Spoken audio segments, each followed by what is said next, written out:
Tracy, happy Wulwyn, March. I know, happy March. Gosh, how did that happen? Q1 is gone.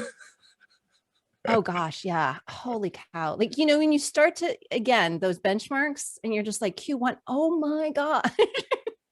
We were just talking, folks, we were just talking before we came on, it's like we're in a very soulful place because, we pray beforehand and we talk a little bit beforehand.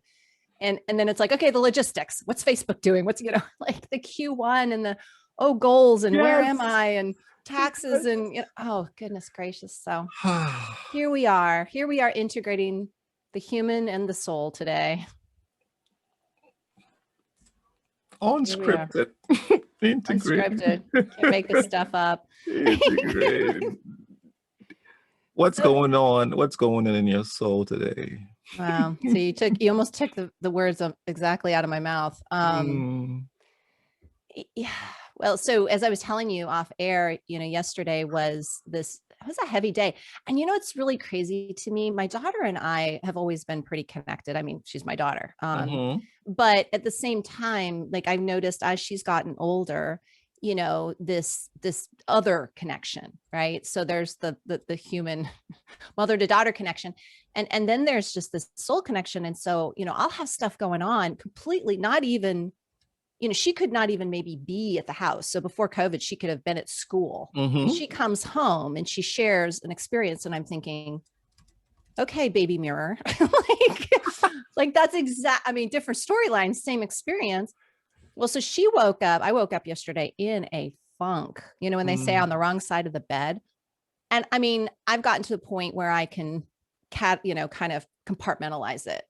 And I had a busy day and it got compartmentalized, but I could feel it. And I was trying to give it as much awareness and attention as I could, but it just felt heavy. Like it just, somebody put 100 pounds in my backpack. Wow. My daughter woke up the same way. And, she was in it all day long. So it was really funny because the two of us are in the house. My husband's out, for work and stuff. And we're just kind of, how you doing? Good. How are you doing? Good. Okay, good. Like all day long, just dealing with their own stuff. But I think what that teaches me too, because, we're really in a time. Okay, again, when I say we're in a time, it's always my read on things. So this is my humble read on things. But I feel like we're in a time where we're really being asked to kind of come into ourselves. And that's in all aspects. Like what constitutes the soil we grow in best? What is it made up of? What environments, what people, what influences, what needs do we have? Like if we wake up in a funk, do we want people to rally around us and try to get our energy up? Or do you want to, like my daughter and I, like leave us alone? We'll be good. We can mulch this. We want to do it ourselves. Back off, I mean, and again, we get to learn how to communicate that effectively, right? I said to my husband, because he came home and she was on a walk listening to her music on her phone and stuff, and he's like, God, I drove by and I'm waving and she's just not looking at it. He goes, that kid. I said, I know. We get to talk about refining, when we're in these places, we would be left alone. We need to refine our communication skills. But at the same time, I think we are being asked to do that. I had a conversation with him last night because, I've mentioned this before, he's a big poster. He likes to educate people. He really does. His heart is in the right place. He's not trying to be right. He's not trying to push his agenda. He just wants people to be, informed. And they get to choose what they're informed with. He's totally fine with that. But, he posts a lot of stuff that obviously is in this environment is controversial because it's not really the mainstream stuff, and that's why he's posting it. It's like, hey, we're getting one side of the story. Here's some other things to consider. Well, he got into this, I guess he created a post and a bunch of people jumped on, not even talking about what he posted. He kind of posted a fact. All you have to do is, and here's the website you can go to find that fact. He's not making any commentary about the fact. He's simply just, hey, did you know? And people are just jumping in and everything. And me being in the mood I was in, I really felt myself getting pulled in that disempowered dynamic piece, because this one guy who's a neighbor of ours, you know, he has to be right. You know, I just have to call a spade a spade. He has to be right. He just gets on there like, you're wrong, I'm right. He'll say that, right? And that's fine if that's what people need to do, be self-righteous. There's a very big difference between feeling at home in your skin and self-righteousness. But at the same time, if that's how he's going to show up, but he got personal. And I felt the woundedness of that. And it bothered me that I felt wounded, because I knew when we're wounded, we're in disempowerment. It's not about us, it's about that person. But I was allowing his personal comment, and he got really personal. Like, he made this comment because my husband used to be in videography. And he left, thankfully, I mean, timing wise, couldn't have known this was coming, but he left videography to get into another business that he's been doing for the last 2.5 years. So prior to COVID, he had already started this other business and it's been thriving. Well, this neighbor didn't know he got into another business. So he says, oh, you know, just, you know, stating these things and trying to get things started because, you know, he's taken a hit financially because his business has been in, you know, because obviously videographers have struggled this year, just like event planners and all that, his assumption. Yeah. But I was like, what? I mean, my claws came out. Like, I didn't say anything, but internally I was just like, that's just hurtful. Yeah. First of all, it's wrong. My husband just got on there and goes, I don't know what you're talking about. My business has been thriving, so I don't know what you're referring to, but I knew his intention. And that's when there's a difference between not agreeing and just being mean. Just taking people's personal, and he did it so blasé. It's like, you know, what if we had been struggling? What if that was a personal wound and he just decided to dig his nails into it because he wanted to be right? Like, that's just mean. Yeah. Now we've gone from having different opinions to showing behavior that's mean. Right. And then where's the step to World War II, where you're a Nazi German and I'm a German Jew, and you decide you want to throw me into a concentration camp because you don't agree with me? I mean, where's that step from going to personally attacking people or making people feel bad, or going for a personal piece and then just literally wanting to see people die because you don't agree with them? But a juggler. It's a very slippery slope there, folks. Very slippery. And I felt it yesterday. I felt it. And I think that we really need to remember, regardless of what we believe and how strongly we hold those beliefs, that when we start seeing other people as less than human because they don't agree with us, now we're entering a whole different realm. We're entering a place that we can't come back from very easily. And that's what I was really feeling, you know. And when I went on my walk today, you know, I was still sitting with that energy. And what I realized is we have this opportunity individually and then as collective, right? If we each individually choose to do this, is to really take in what this is and what this means and how we're feeling about it and let go of it. What I realized is the more I was holding that in my heart and in my mind, the more I was feeding into that energy, right? Because what we resist persists. So as I was upset, as I was wounded, as I was angry, as I was all these things, I was holding that energy, not only in my body, but in actuality, right? I'm being a bearer of that, that way of being, because I'm holding it. And I released it. Wow. I asked for higher guidance and I released it. And it felt very liberating. And I realized that that's what this is about. We recognize it, we release it. If it doesn't serve us, if it serves us, great, keep it. But if it doesn't, like you and I were talking about cleaning out the garage and how great it feels, and it may not be fun during, because we get dusty and dirty. And then when we step back and everything's organized and we got rid of the stuff we don't want, we have that liberated feeling. And that's what it felt like. So I just went right in for the deep, didn't I? Hey. When you're cleaning that garage, don't go with that white jacket and that hairdo, okay? I had to get fancy today for you because I mean, I wanted to celebrate. Really, I was not feeling fancy yesterday. I was probably the opposite of this, and I probably looked the opposite of this yesterday. This, you know, you say this, you know how the parallels and you talk about you and your daughter, but it's not you and your daughter. I had a similar encounter. I had, hey, Bill said that slope has been soaked up, soaked, and we're all been pushed down in a wetsuit. Oh my God, Bill, I love that Your visual. visuals, Bill. Come on, man. You need to write. Are you a writer? Come on, He right? is. He is. We got to get Bill on. Like, if we ever have people on the show, if we ever decide to have people on the show with us, Bill gets to be the first one. I tell you what. That visual, I mean, my mind's eyes just saw it, and it was just, and it was some good old Ultra Dawn too, right? Dawn Ultra. Come here, let me slap it.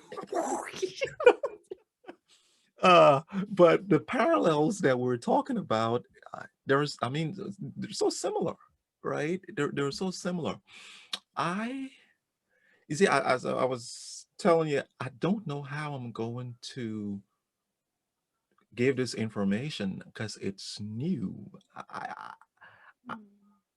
I did go for my proverbial walk, and I understand what's going on, but geez, I'm gonna try. I'm gonna attempt. Um, I think I will go with you know how the beginning of the movie to show you how the hero or the villain dies, then they say, so let me show you how this day started. And then 72 hours previous. 72 hours previous. So I want to give you the conclusion. And here's the conclusion. And I think the conclusion is good enough. You've been promised something. And that thing that you've been promised has is a solution to what you've been put on earth for. And you are in the process of going through the preparation. And your perception of the preparation is you're done with preparation. It's time to be doing. However, God still holds the entire plan. So you get anxious, you get impatient, and you become not stubborn, but you become human. You become human and you say stuff, just like the guy who said stuff. So you go for the jugular to God and you go, hey, you're not holding the end of your bargain.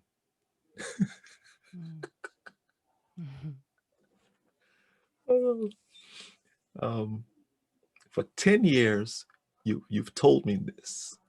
But now don't get me wrong, Traci and all, he's been faithful.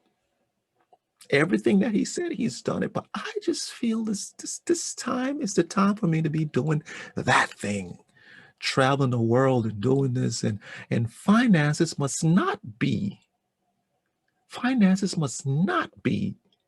part of my current thoughts in terms of, gosh, can I afford that? Can I do that? I should be able to do it. This thing that I want to do, I should be able to do it. But I'm anxious about it. I'm so anxious. I'm so anxious.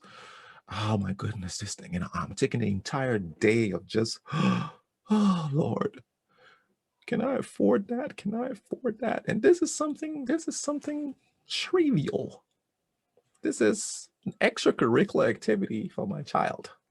And I go, oh, I thought I was over this. I thought I was over this. And I go, God, I've been waiting for 10 years. And you tend to put the blame on somebody, whereas you're supposed to really stick in and as you say, review it and get rid of that thought or thing that was placed in you. So in your case, it's this guy who's behind his keyboard. In this case, I'm the one putting my own stuff in my keyboard and putting it in my input here and doing it. And And I'm telling myself stories and just going through and going through. But the conclusion is everything that you're telling yourself that you have been called to do, that you're calling, that thing, the dream, the provision does not come before the dream. The dream comes before the provision. The dream comes, you dream it, you dream it, you dream it, you dream it, and the provisions come. If you're thinking that the provision's gonna come before the dream, or you've got the dream and you haven't prepared properly for it, so you're a writer and you've been, and God has told you, or you know that you'll be speaking in front of millions, or that you're an innovator, you're creating stuff, but this just isn't working. The book is not coming together. The process of making a business hasn't gelled. People are leaving. Retention's low, right? Yeah, low. Retention's low. Retention's low. And things aren't making sense in what you're doing in something that is supposed to make sense. Here Supposed to be goes. growing, and it doesn't seem to be. Just stay the course. Yes. Please Yes. stay the course. Yes. Please stay the course, because here's the deal. There are people out there praying. There are people out there yearning. There are people out there screaming for that which you will create. And that which you will create is such a solution that in order for it to come out of you, you have to go through a process. You have to go through a process for this greatness to come out of you. It just can't come. So if you're expecting it to just come, it's not gonna come like that. It has to go through the creative muck. It has to go through the creative chaos. It has to go through all of those things so that when it does come out, it's gold. It's golden. And golden is what those people have been praying for. If you took it out a week, a year, a moment just before it was purified, they wouldn't experience golden. Mm-hmm. So It would be on life support systems. So please, please, please take your time as you're making diamond, as you're making gold. Take your time, because when it does come out, we will all, those who are sitting on the sidelines pointing and laughing and could be saying certain things about you, they they will benefit from what you're creating, and they will come running saying, thank you, thank you, thank you. You know what I'm hearing too is it's not even about the thing we're creating. When we stop focusing on the thing we're creating and making it about the thing we're creating, then we are about the process of the creating, right? We are the creator, right? We let the thing be created as opposed to, I need to create this thing. I need to create this thing. We're focusing on the thing that needs to be created. It's like, yes, we have a vision for it, and then we allow it to be developed and birthed. That's what I'm hearing. And we focus on ourselves as the creator. What mental state do we need to stay in? I mean, it's kind of like being a pregnant woman. You know, what mental state do I need to stay in? I mean, I went through this when I was, charged with making sure I was following what meant something to me when I was pregnant, because all the doctors had lots of opinions and none of them resonated with me. Mm-hmm. And I needed to be the creator of this baby in the way that I needed to be the creator of this baby. And I remember telling a doctor at one point, I'm like, who's birthing this baby anyway?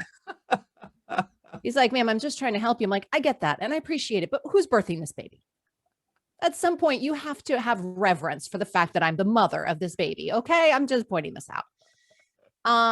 It's probably a good thing I only had one child, because the doctors out there are probably grateful. But, I mean, it's one of these things that we have to be able to put ourselves on that throne. I mean, I just think it's absolutely fantastic what you just said.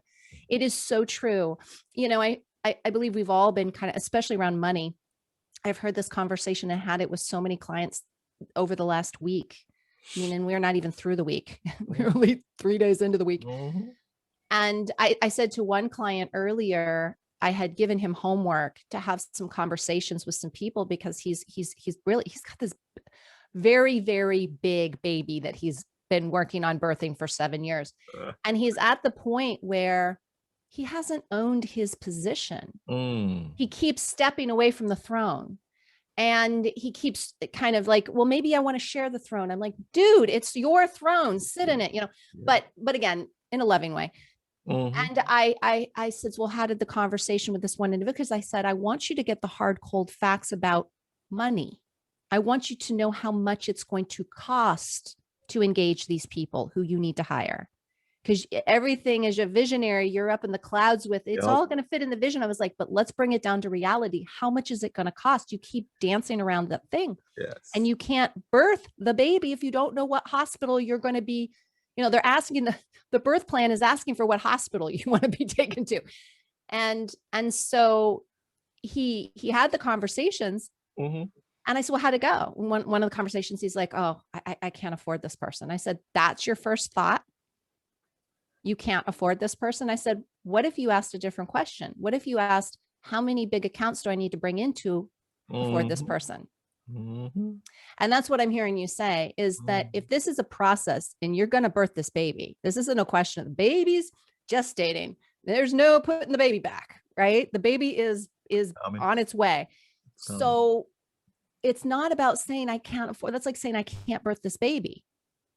Well, you better get ready. Yep. Because there's not really an option on that one. And that's what we do.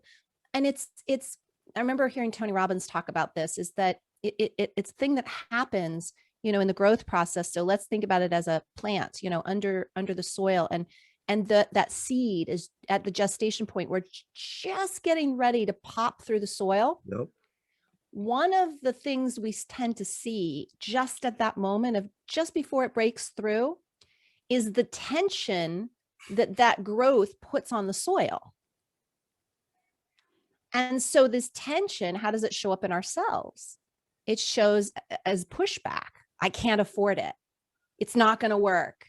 I've been putting all of these years into this. It's not happening. It's just not happening. I'm giving up.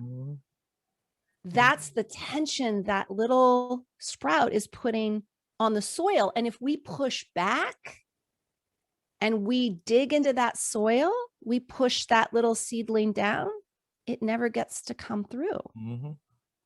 Right? Which is what we're waiting for. We're waiting for the proof that, oh, there's the sprout. Oh, it's growing. But we're the one keeping it from, there's going to be that point of tension. Right before it breaks through. And I think that's what a lot of us are experiencing right now. We're exhausted from the push. We're exhausted from, from quarantine. We're exhausted from being put out of work. We're exhausted from, the plan. The plan. Yes. Working the plan. Where the plan is the right plan. And we know it. You know it in your heart, Traci. We know it. So we need to, you just said it, we need to listen to our hearts and not our heads in this case. I'm not saying always, sometimes the head does need to be listened to, but in this case, the head is telling us, no, push down on the soil, pack that soil down. Right. And the heart's like, no, just trust, have faith, like keep going the course, chop wood, carry water. That sprout's just about to, and it's going to be uncomfortable. I remember the last 2 weeks before I gave birth. Oh my God, they were uncomfortable. You're walking around going, when is this baby going to arrive? I mean, it is so uncomfortable those last couple of weeks. I don't care what, I just happened to give birth at the end of the summer. So there were obvious reasons why I was uncomfortable. But even if you give birth in the wintertime, it does not matter. Your body is exhausted from almost 10 months of carrying and gestating this baby. And you think, I cannot make it one more day. I mean, that's why a lot of people are finally like, uncle, please induce, because it's that hard. It's that difficult, but that's where we're at. We're just getting ready to birth this baby. We're just getting ready to have it sprout. And so I love your words. They're so well timed. And I think that's what's so important about you coming forward and courageously sharing your story today, because it is as a pattern out there in the world. It is exactly what people are experiencing. It is. And it gives people the opportunity to hear that, yes, there's other people experiencing it, but also to put some framework around it that might help. Wow. Wow.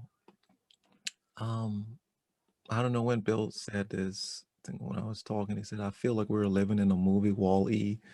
We're letting our devices allow for the discourse, DISS course, that has turned us into drifters. And he says, Traci knows what that means. And then when you were talking something you said in a loving way, Traci's version of bless your heart, that's thing. I think you're talking with the doctor who's birthing this baby, I believe.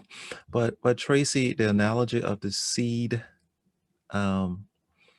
strangely, you said earlier, what soil are you putting your thoughts in? And if it's the soil that would, and you say, I want to mulch my own mess, right? Remember you said that in the beginning.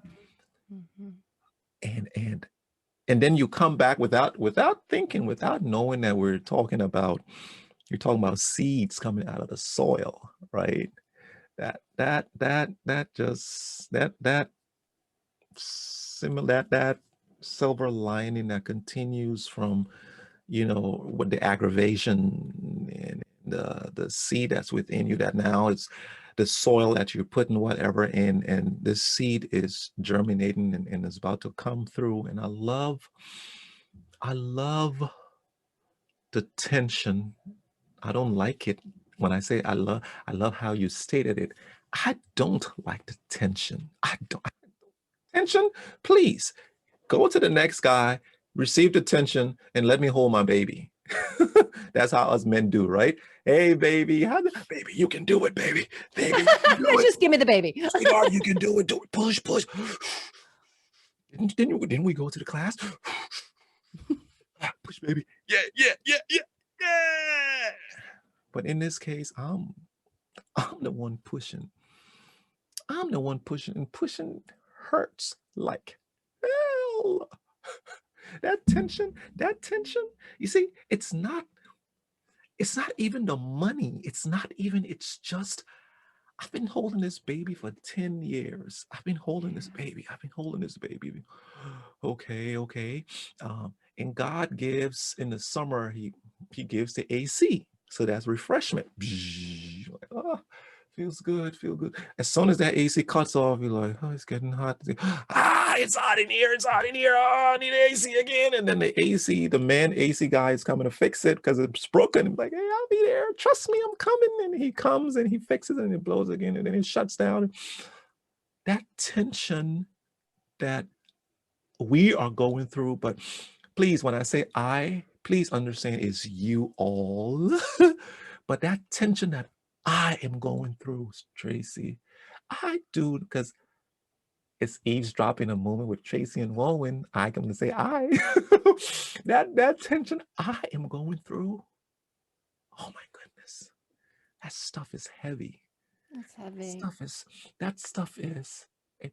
But here's the beautiful part. I've had these tensions before, where, thank you, Lord, where it manifested into depression.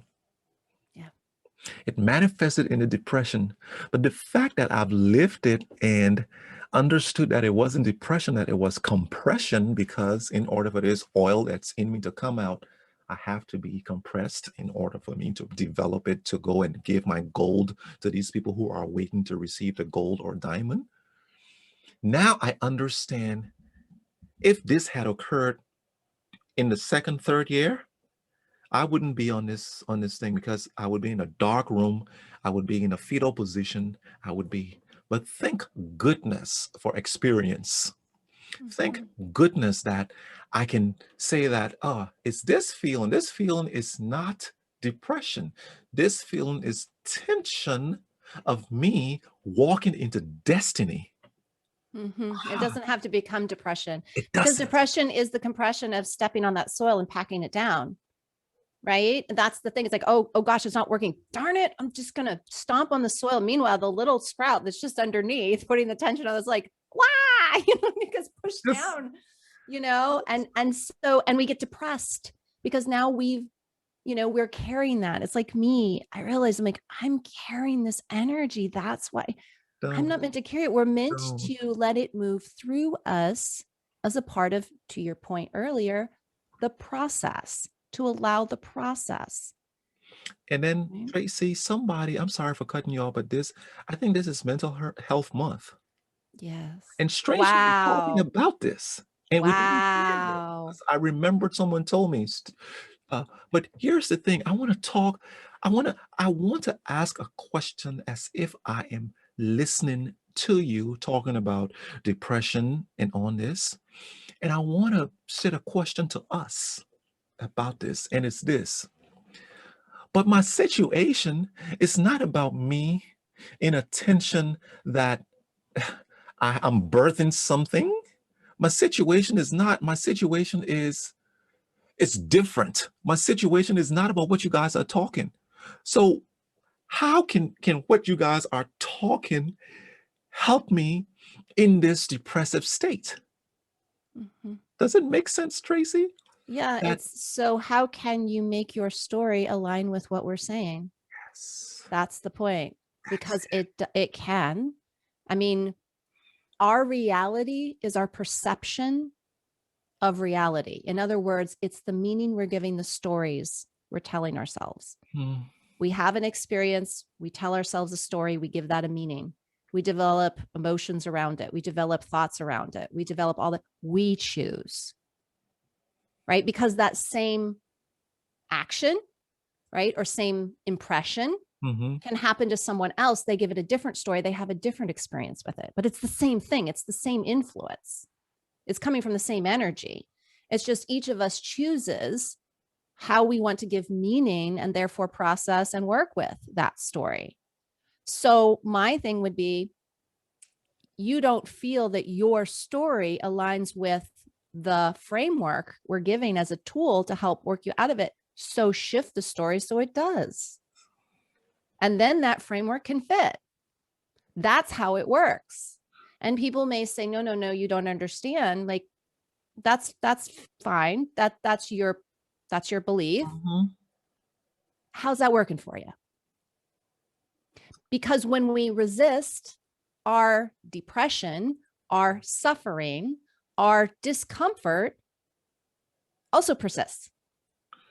All right. And so if we choose that, we choose suffering, we choose resistance. It's like this guy who posted the thing, I mean, he wasn't even saying anything that was actually a response to what my husband was saying. I mean, I'm like, you guys are talking two different stories here. Like, you posted this and it's like somebody saying the sky's blue and somebody responding, my shoe's not untied. Yeah, I get it. What? That's exactly what it was like. And yet he just wanted to keep engaging and getting more and more and more mean. And because it was his choice. And that's what I finally realized today. I'm like, I'm allowing myself to get hurt by someone else's choice. That's the same as saying the sky's blue. No, my shoe's not tied. It makes no sense. Yeah. Why am I allowing my life to be impacted by someone else's choice to be out of alignment with love? Why? Why am I making that choice? I get to determine that, right? So I don't care what story it is. You can align it however you want. You can stay in disempowerment. I was so in disempowerment yesterday. I was all in that triangle. Yeah. I was feeling perpetrated. And I didn't want to see myself as a victim, because none of us want to see ourselves as the victim. But guess what? As soon as we're feeling bullied, guess where we are? Yep. Unless we're fighting against that person as, oh, save me. We're standing there feeling hurt, which means we're victimized in our thoughts, in our emotions. And I think what's so hard right now with what we're all going through is we aren't just feeling the pressure mentally. We aren't just feeling the pressure physically. We aren't just feeling the pressure emotionally. We're not just feeling the pressure spiritually.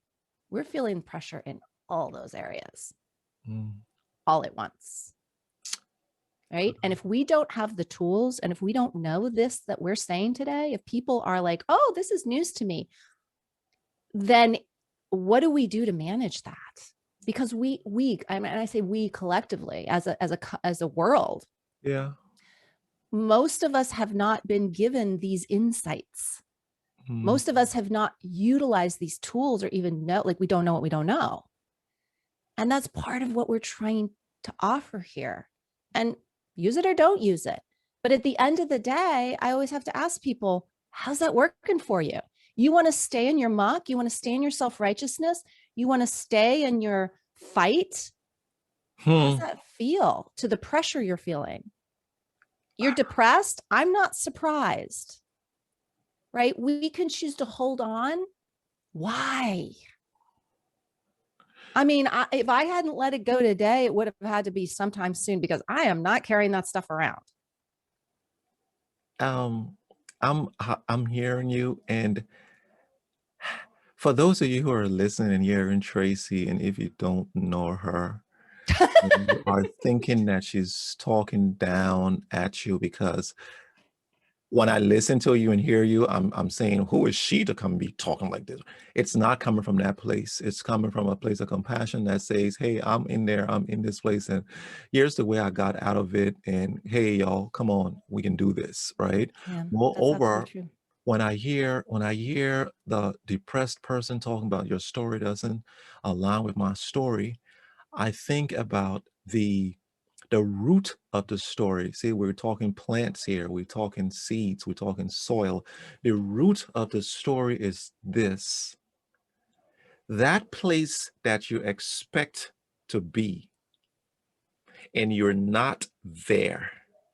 That's where the depression comes.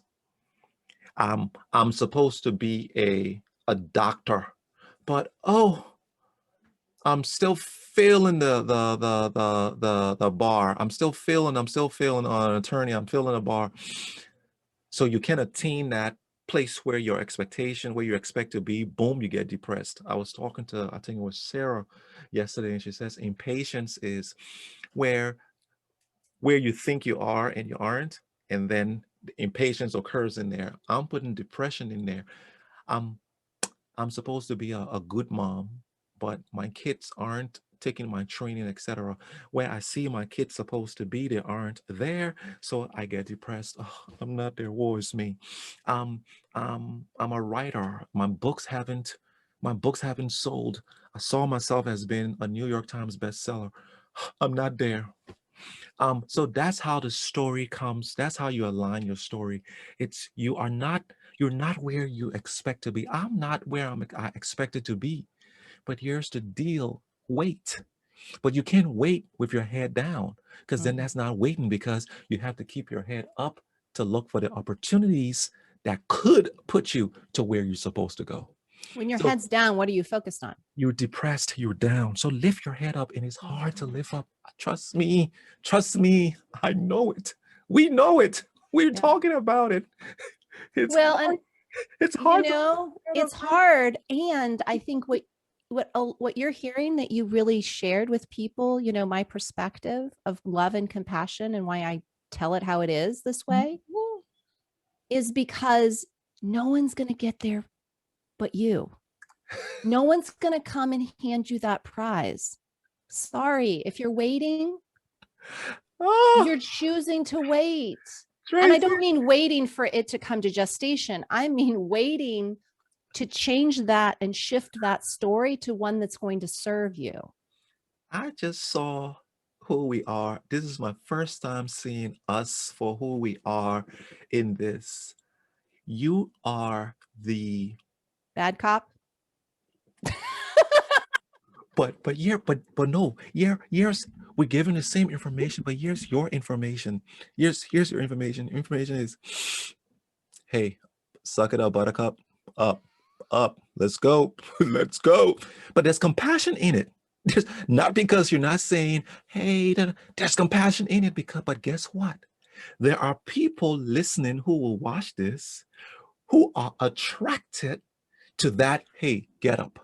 There are people who are listening who are attracted to, hey, we're going through it. And guess what? This is what it is. Da, da, da. And that's why we're in this Oh my goodness. And it's not like that all the time. Sometimes you play bad cop, sometimes I play Correct. good cop. Correct. And I think that what's so great is like, if you look at us, I mean, male, female, black, white, you know, in one state and another, like we literally bring in the American, you know, from elsewhere. Like, I mean, we bring the energy of this concept of different aspects of self. And you and I are constantly flip-flopping, you know, and that's the beauty of it, because everything we're embodying is in each of us. It's in every single person listening. You have these different sides within you. You have a good cop in you and a bad cop in you. And the key piece is looking at from the triangle of empowerment. So both of us are in a state of love. I'm being the challenger. The challenger, different from the perpetrator and the disempowered dynamic, is I am doing it with compassion because I believe in you. I'm not doing it from it's all your fault and you're such a loser and you're doing all these things because you can't figure it out. And oh my gosh, what a piece of work you are. Correct. You know, I mean, that is not where I'm coming from. That would be perpetration. If you choose to give it the story of perpetration, you are choosing to have yourself in a disempowered state. Guess what? That's not the role I'm playing. You can tell yourself that's the role I'm playing, but it's like my husband always says, you know, you're feeling this way. I'm like, don't tell me how I feel. I'll tell you how I feel. You can tell me what your interpretation is, but don't tell me how I'm feeling. I say the same thing. Don't tell me what I get to choose what role I'm playing. And I'm telling you, I'm coming from an empowered state. You can choose to put me in your mind, but that is your choice. And guess who that's affecting? Not me. Not me. It's affecting you.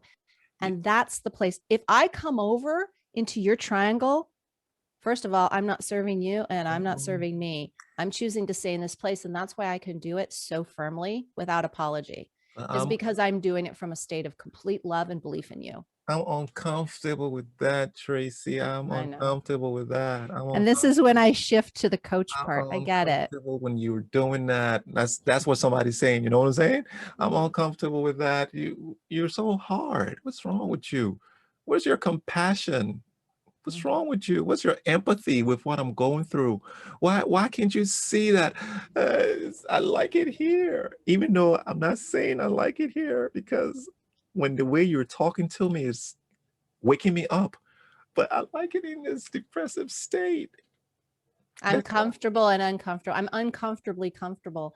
And I think that's where we all are right now in the world, is we're finding the things, the places where we have stayed uncomfortably comfortable. I just did a podcast with someone. We were talking about this. I'm like, what is it costing you not to be in your zone of brilliance? What is it costing you? And I told the story of a client that I had who was diagnosed with a disease. And my comment was, he says, you know, there are just some things I have to sacrifice in order to have the life I have. I said, and the storyline was, and it works and it's fine. And I said, well, I'm going to tell you a different story. It doesn't work and it's not fine. And you know how I know? It's because your body has a disease. You're telling me one thing, but your body's telling me something else. And I know that feels like a hard hit, but let's get real, because until we deal with what is and look at where we're choosing, I'm not saying you have to leave that space. I'm not kicking you out of your comfort zone. I'm just trying to give you a different perspective of how it's, you know, it's all good. It's fine. It's necessary to sacrifice in some things. I'm like, look, the ultimate sacrifice is your health, which is your life. I don't know. I think maybe we need to readjust that priority, but that's just me. Right. And this is, if we don't get real, we have lived in such a altered state of reality for so long. We have been so coddled here in this United States of America, and don't think I'm not grateful for the things we have. That is not what I'm saying.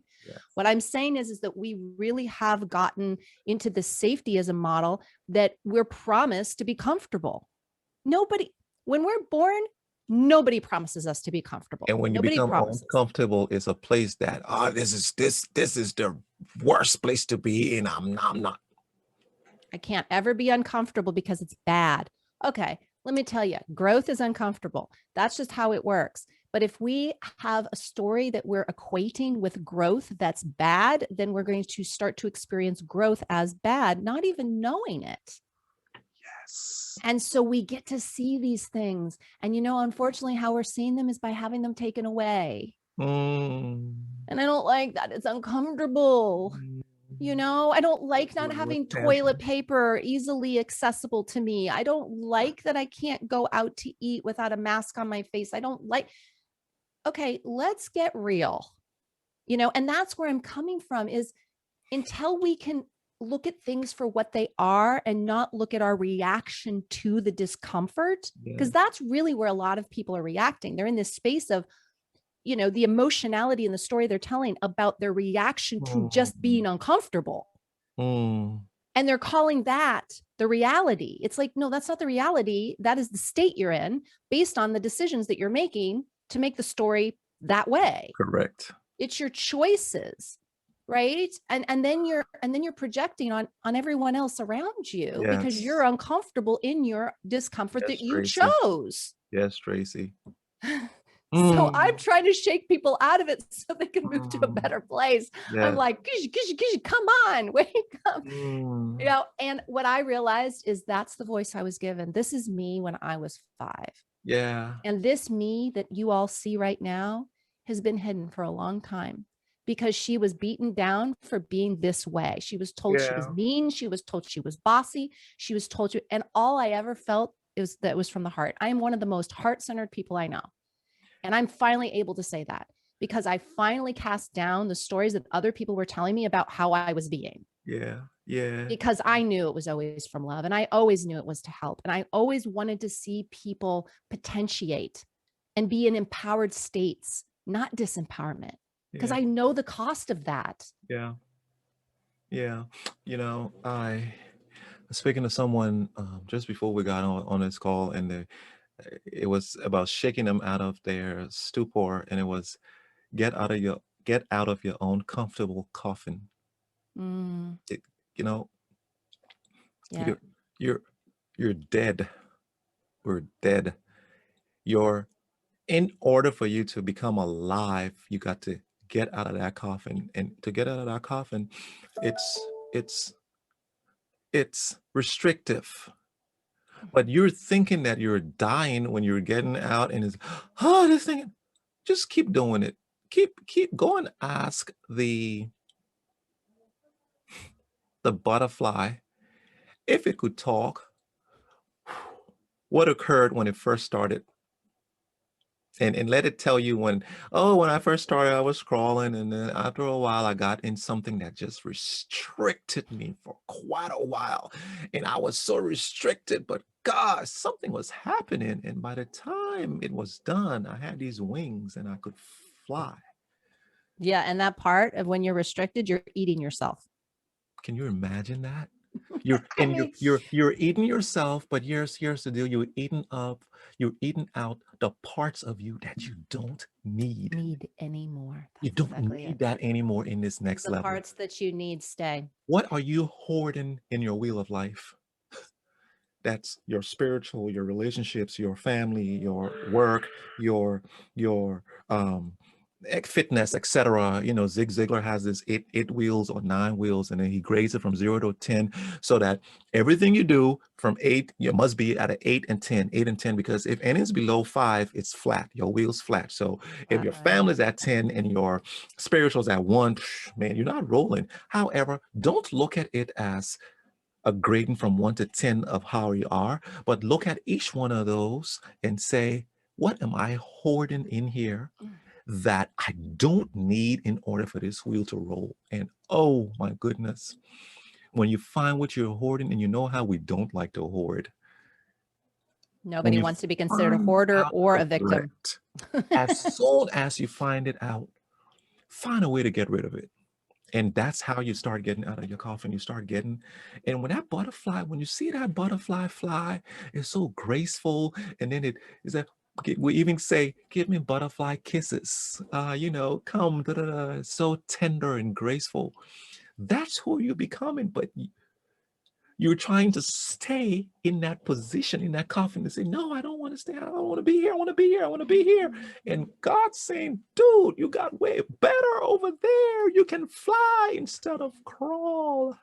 So powerful. When you said stop hoarding the emotional stuff and the physical, I got full on chills. Like that is such a thing, right? That I think really could be a wonderful, like let's highlight that individually for people, because we don't think about it in those terms. Just like we don't think that when we're holding on to a hurt that we're playing victim. We're choosing to do that. We're not thinking that when we are holding on to these emotional hurts that we're being a hoarder. I mean, and again, when we start to put those words to it, we're like, ooh, I don't want to be a hoarder. Ooh, I don't want to be a victim. Ooh, I don't, And so we have to call a spade before. I mean, do you think, let me tell you how uncomfortable it was. Those 7-8 years ago when that guy told me he couldn't work with me because I was not connected to my heart. Yep. I mean, that, just hit me, like, but that discomfort of just, it awakened this part of me. I didn't know what I didn't know. I was so asleep in that part of my life. I was so consumed by old patterns that I didn't even know I was in. And it was shutting down my entire heart capacity. Now I was still making decisions based on the heart, but nobody could see that. Nobody could witness that because that's what I turned away from myself, at probably about the age of 10. Yeah. After being beaten up for 5 years for being the truth speaker, I started to hoard it inside, and it built up a wall. And then nobody could get through, even though that's where I was still coming from. It's like, I feel like I'm showing up in love. It's kind of like that parent, who there's this really loving parent and they do everything from this place of love, but the way it comes across to the teenage kid is overbearing and controlling. And they're like, what? I love my child. Why are they saying these? That's what it was like, is this huge disconnect between the value I was trying to put into the world and how I was going about doing that. And I needed that. I needed that kick in the face. And he did it exactly how I'm doing it today. Just matter of fact. Yep. He's like, this is what I see. This is what's happening. And this is what it means to me. And I knew he was right. And I didn't like it. It was really uncomfortable. And it took me years to find my way out of that box. But thank God for him. Yes. Carl just jumped on, and I know a couple of people may have just jumped on, and you coming at the end. Please go and rewind it. But pretty much our conversation has been around seeds of change and growth. Seeds of change and growth, and I think it was more of integrating the human and the soul. We started with that, and we it's all about ground stuff and seeds, the soil we place ourselves in, what kind of soil. And Traci wants to mulch her own stuff, and then Wulwyn doesn't want that tension about when that thing is about to sprout through, that tension, that Traci, oh my goodness. I never go back to listen to these. I'm done, I go, but this one, I'm coming back to listen. That's funny. I was just thinking the same thing. I mean, I do like to listen to them afterwards because I know that I'll always hear something that I didn't hear when we were talking, and I do. I mean, I'll go back even earlier ones and just randomly, because I'm called to, right? Like, it's like, oh, why am I choosing to watch this one right now? And then then either you or me. I mean, sometimes I get it for myself. I said, it's like when you write things and you go back and like, I wrote that. Because it's coming through us. Yeah. And I'm not always completely conscious in my head of what's coming through, because it's just coming through. And so afterwards, to take it in and process it, I kind of have to hear it again. But that's good. That's good. And that's kind of what we're hoping to create here. Correct. Is something that is correct, timeless. Correct. And the thing is, I think we spent a lot of time on mental health today, just taking care of your mental health, how to get out of it from our little mustard ideas, our mustard experiences, our mustard seed thoughts. Traci, you can take us out, sis. Well, on that topic of mental health, I do want to leave a resource because I think it's a really good one, and it does tend to be, the things that we hear about all the time. There's other things we don't hear about, and this is a resource that a lot of people don't typically probably hear about. But it's called the book is called A Mind of Your Own, and it's written by a doctor, and Kelly Brogan.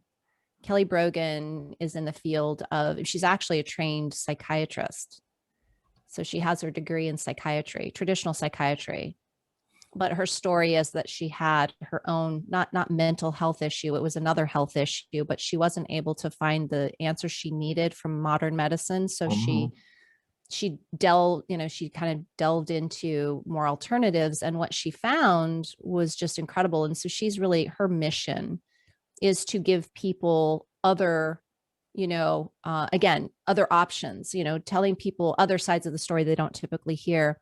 But The Mind of Your Own, I really love it because she's all about self-empowerment. She's all about telling people that both anxiety and depression is not, we're not broken. There's reasons why we go into these states. And it's more about understanding. So we kind of hit on the depression thing a little bit. That's also what we were talking about today, and the way we were talking about depression. It's kind of her take on things too. And so, but I just feel like we want to be empowered, when we're given a diagnosis that doesn't oftentimes feel empowering. It's like, I'm broken, I have this thing that's wrong with me. And I'm not trying to take anything away from modern medicine because it has its place. But what I am trying to say is that, what's really important, and I saw a study a number of years ago about this in cancer survivors, is that they all the cancer survivors, they've split them into two groups. One was 5 years cancer free from modern medicine. The others were 5 years, at least 5 years cancer free from alternatives, right? So they had all treated their cancer differently. And the only thing they found in common with all the groups, even within the groups, but between the groups, was that every single person in the trial believed that the way in which they were treating their cancer was going to heal them. So it was the belief. And I think that's really what Kelly's trying to teach people, is that if you're not in alignment with your soil, with your care, with the environments you're in, with the choices that you're making on the story you're telling, it is going to cost you. Yes. It is going to be working against you, and that will show up in your body in different ways. It'll show up as depression. It'll show up as anxiety. It'll show up as cancer. It'll show up as, the body doesn't lie. And so we want to look at the cause, not just the symptom of cancer, the symptom of digestive disorder, or the symptom of depression or anxiety. We want to look at where that's coming from. It's coming from a misalignment within ourselves. And so that's really what we're talking about. So that's just one resource, but I wanted to offer it. Thank you, sis. Thank you. And you talked about belief in what the plan is, what the solution is, faith, all these things keep rolling. And I'll end with this. I wrote this down talking to someone, said, how weird are you? I think it was Jenny Meachley. How weird are you? And she's saying, like, ultra weird. And it comes to say that your weirdness is your solution, your superpower, for you to create a table for others to come to, because nobody will create a table for you. So get out of that and fly. Be free, butterflies. Hey, next week, we'll see you same time, same station here. We so thank you for staying with us. I see Carl, I see Bill, man, Bill, you're one crazy dude. I love your writing. And a couple other people, liked. We truly appreciate you coming in. You take care, and we'll see you next week. Thank you. Bye. Bye-bye.